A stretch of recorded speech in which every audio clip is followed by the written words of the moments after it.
Hi, I'm Terry Strongman at the Ranki Ramacharaga. Thank you for selecting this fifth video in a series of videos regarding the law of rhythm and how to use it.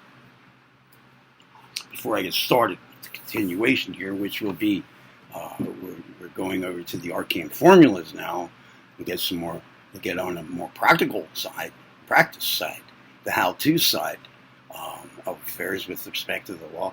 We were in the arcane teaching. Now we're going to the arcane formulas to continue this topic. Before I get started, though, if you haven't done so already, please subscribe to this channel. Activate the notification bell feature.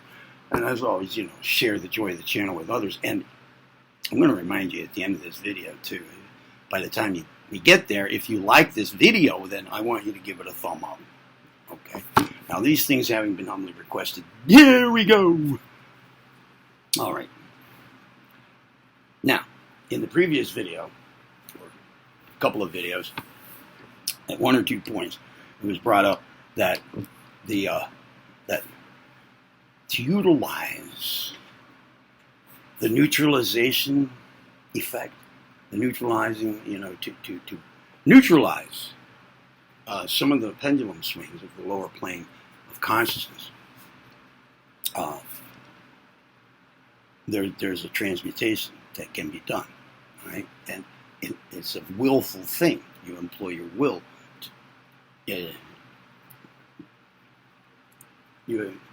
That it was mentioned that this is a willful thing, So we're going to have to read over here. We're going to have to get more familiar with will focalization. So we're going to talk about that too here from the arcane formulas. And it was also mentioned that what is it? Oh yeah, the intimate connection the law of rhythm has with the principle of polarity. So we're going to talk about polarity more too. All right, so there will be 3 chapters here: will focalization. What is it?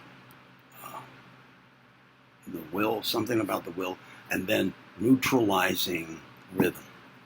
Okay, so let's get started. Lesson 5 in the arcane formulas is will focalization.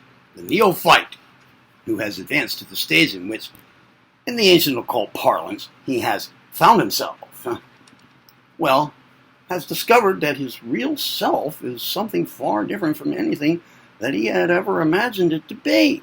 Instead of being an entity with distinctly marked characteristics and personal peculiarities, he discovers that it is something the nature of which can be stated only in the sense of potentiality.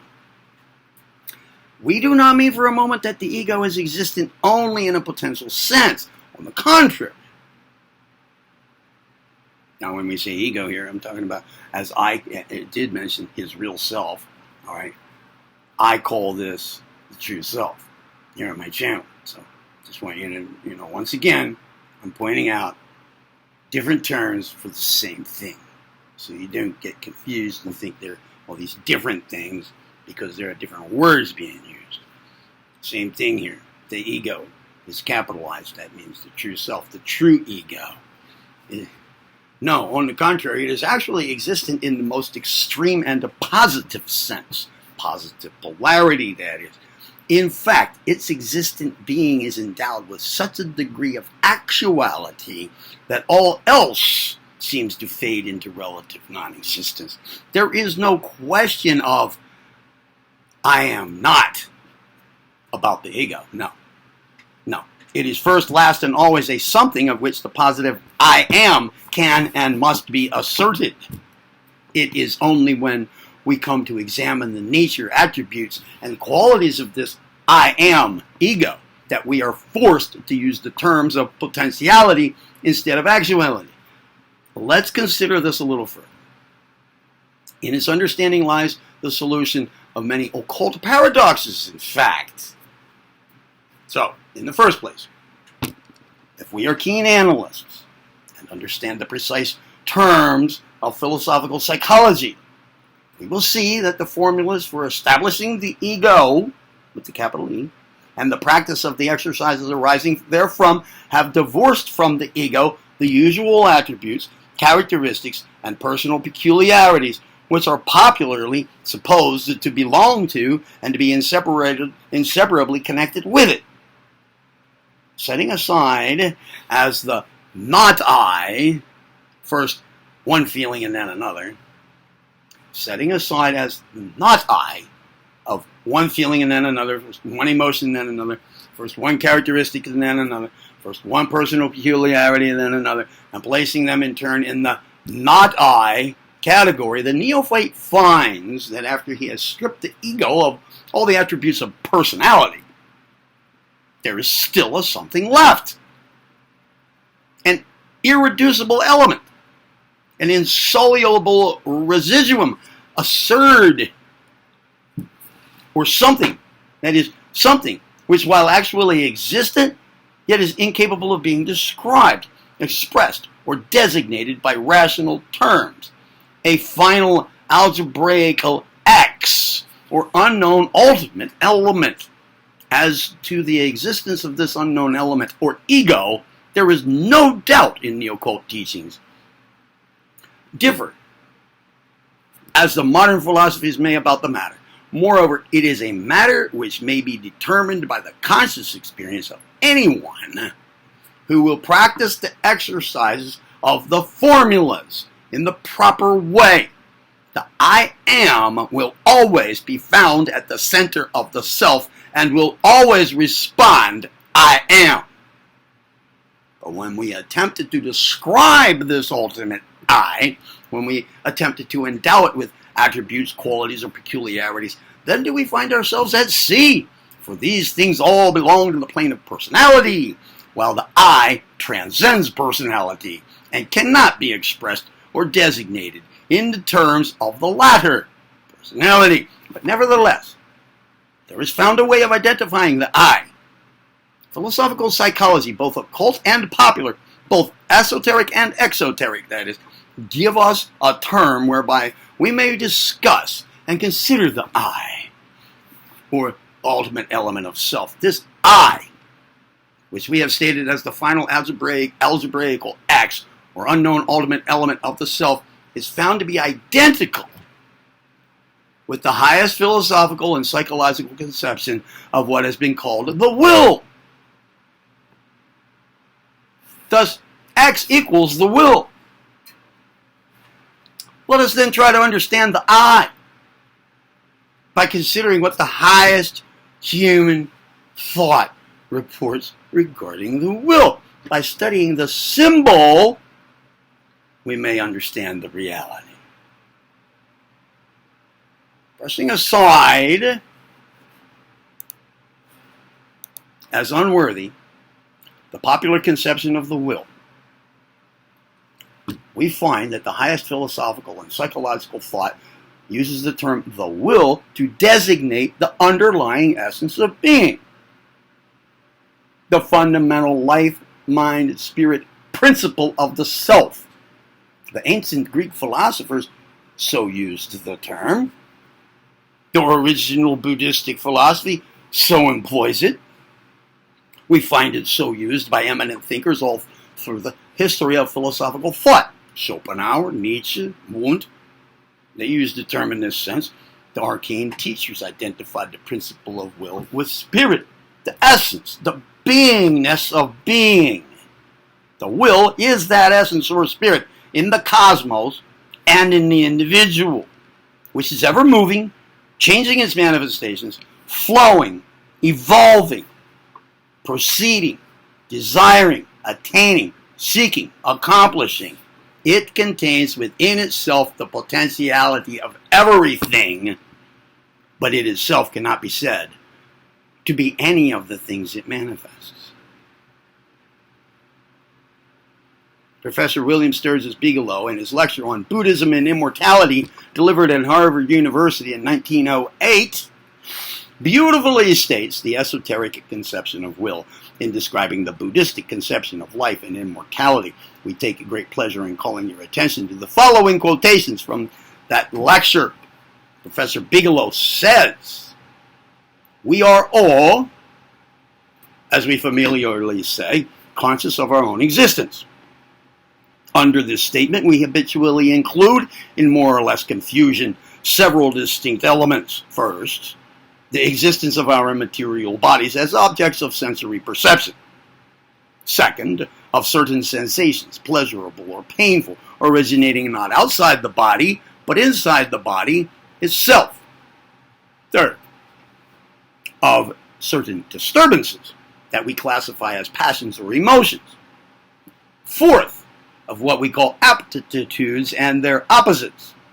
Fifth, of desires or inclinations and their opposites. And lastly, of something of a wholly different character, consciously closer to the center than anything else, and differing from the other forms in being the only form of consciousness to which we are not passive. This we call will.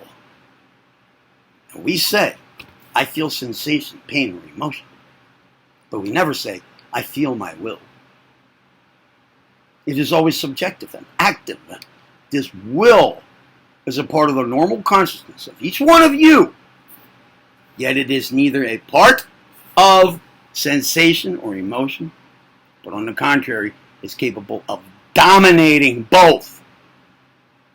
What is it? Ask your own consciousness. Sensations originate outside and inside the body, emotions inside. But the will is deeper than either, and they are both objective to it. We cannot classify it with anything else. We cannot describe it in terms of any other form of consciousness. We are conscious through our bodies and of our bodies, but the consciousness of the will is direct. We cannot separate ourselves from it. We cannot stand off and examine it. We cannot modify it by anything else. It itself modifies everything within its scope. Other forms of consciousness are objective to it, but it is never objective to them. It may be overpowered by sensations, emotions, or passions through its own weakness or their strength. It often is. But its attitude toward them, whether resisting or directing them, is always essentially and necessarily active. It exists in no other form than the subjective form. It is inconceivable in any other form. If it is not active, it's not will. There is nothing in our consciousness deeper. It underlies and overlies and permeates all other forms, and moreover, what is of immeasurably more importance, it can, if need be, create them. Will is the assertion of a form of consciousness from the center outward. When this is opposed by any other form of consciousness, intruding from the circumference inward, we recognize a hindrance to the free action of the will. And we talk of necessity. But such intrusive forms come from or through the material, separate personality. If it were not for these, the will would act freely.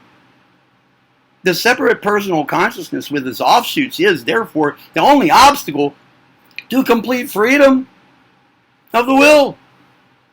Complete freedom of the will is complete freedom of consciousness, and complete freedom of consciousness from the habitual and empirical limitations of personality is complete freedom of the will. The terms are interchangeable. The only will that is not free is the personal will. Descartes said, I think, and therefore I am. It's an imperfect formula at best, but it would have been a better statement had he said, I will, therefore I am.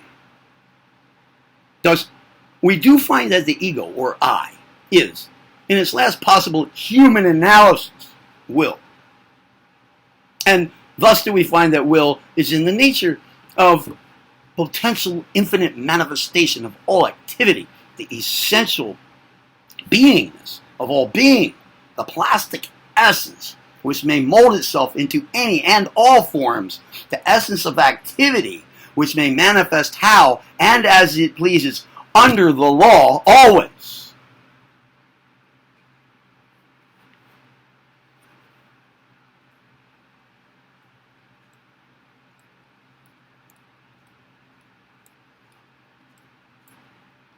I'm going to finish that chapter. Just a couple more paragraphs. As we said in lesson, 12 of the arcane teaching, running back from cause to prior cause and to still more remote precedent causes of his desires, the individual finds himself at last confronting the cosmic will, retracing his path back to the present. He finds himself confronting his personal will, which is moved by desire. In other words, he finds, and by the way, I'll just interject here, William Walker Atkinson, and I go along with this for practical purposes, says he holds that there are two mental poles, mentative poles, desire and will.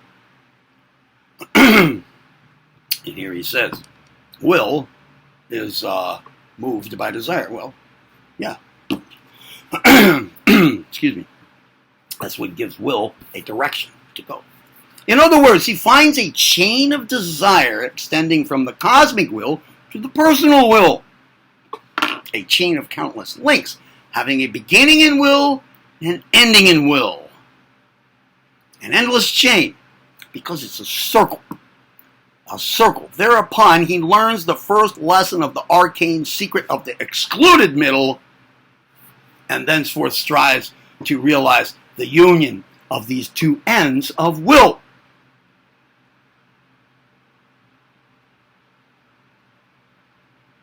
From the realization of this union arises the individual will, the positive will of the ego, the true self. In this process, the law of cause and effect is not violated, but will is made the cause of will. The cause and effect merge. When this is attained, then does man indeed become the master.